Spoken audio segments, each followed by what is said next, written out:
Halo, perkenalkan nama saya Abdul Aziz dari Yuko, kelas Economics for Business. Di sini saya akan mengerjakan tugas AFL 1 part 2. Jadi di sini bisnis yang akan saya buat adalah bisnis pet product, yaitu toko yang menjual barang-barang kebutuhan hewan.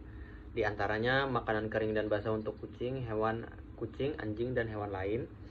Menjual vitamin dan suplemen hewan, perlengkapan hewan seperti kandang, pasir kucing, terus sampo dan sabun hewan, grooming tools seperti sisir dan gunting kuku.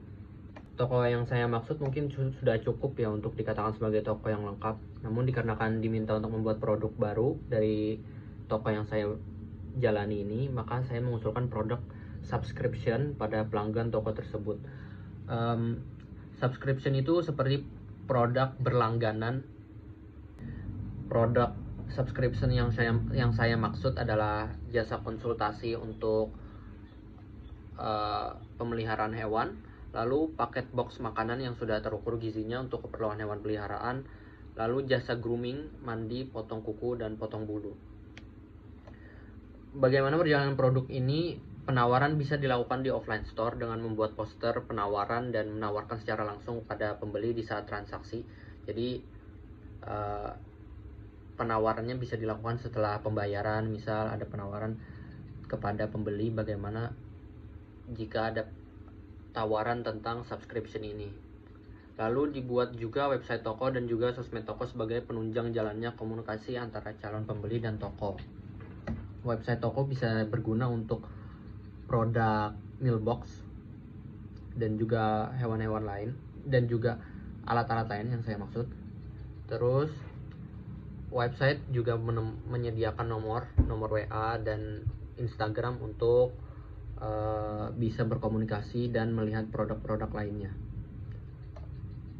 Terus apa saja contoh paket yang ditawarkan? Semisal paket basicnya konsultasi hewan yang pertama, terus jasa grooming hewan per bulan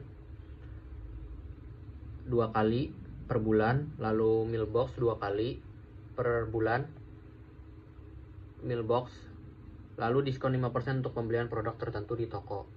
Lalu paket standar konsultasi hewan 4 kali grooming per bulan, 1 kali jasa check up kesehatan, 4 kali mailbox per bulan, mailbox premium. Lalu diskon 10% produk di toko. Mungkin produk bisa ditambah, namun saya masih terpikirkan 2 penawaran tersebut saja.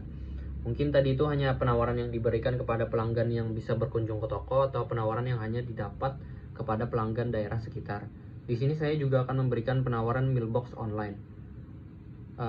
Mailbox online karena kan mungkin penawarannya nggak tentu dari pembeli offline ya. Kan sayang ya kalau ada website di toko tapi tidak diberikan penawaran subscription juga. Dan sebelum itu, paket subscription online ini saya mendapat inspirasi dari toko petmailbox.id ini.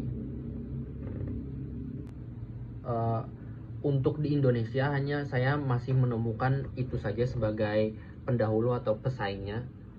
Jadi saya juga akan menyediakan mailbox online untuk layanan onlinenya.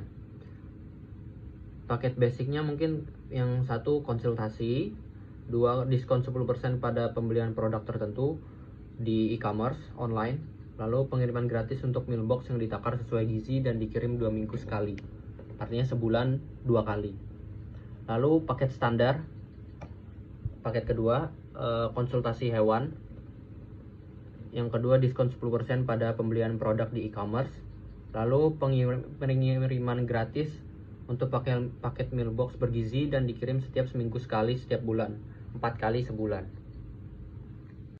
Lalu untuk analisis permintaan dan penawaran, untuk permintaan bisa dilihat dari laman berita Future Market Insights. Di sini dijelaskan bahwa pasar perawatan hewan peliharaan Indonesia diperkirakan mencapai 2.298 juta US dollar pada tahun 2023 dan diproyeksikan akan melampaui 5.883 juta US dollar pada tahun 2033. Artinya menaik sebesar 9,5% dari tahun 2023 hingga 2033. pasar perawatan hewan peliharaan Indonesia diperkirakan akan menyumbang pangsa permintaan hampir 1,5% di pasar perawatan hewan peliharaan global.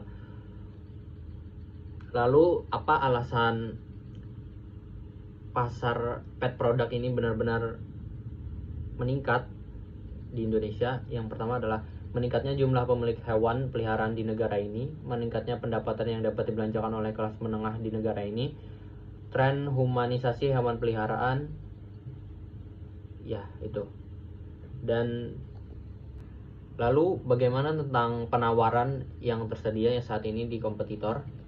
Untuk penawaran, sebagian besar di toko Indonesia itu cuma menjual barang-barang satuan aja ya, seperti makanan, peralatan, jasa grooming, namun itu satuan, nggak ada yang subscription.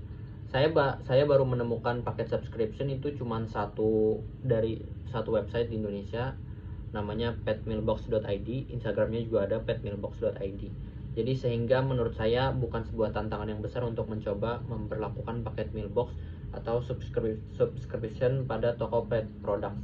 Terlebih jika memang pada toko tersebut memiliki pelanggan tetap, sehingga ekosistemnya akan terus berjalan. Untuk analisis ide produk, analisis positif dan negatif, mungkin untuk analisis positifnya bahwa produk ini akan membangun ekosistem baru, ekosistem berkepanjangan, karena sistem subscription ini bisa membuat orang terlayani dan merasa nyaman hingga terus berlanjut. Tidak pembelian sekali sehari, namun bisa karena sebulan, berarti pembelian itu panjang. Lalu analisis negatif, mungkin ada penyesuaian di awal, lalu penawaran yang harus berlanjut terus. Mungkin analisis negatifnya itu aja sih. Baik, mungkin itu saja yang mungkin saya dapat sampaikan untuk produk yang saya ingin tambahkan, ide produk baru saya. Terima kasih. Selamat malam.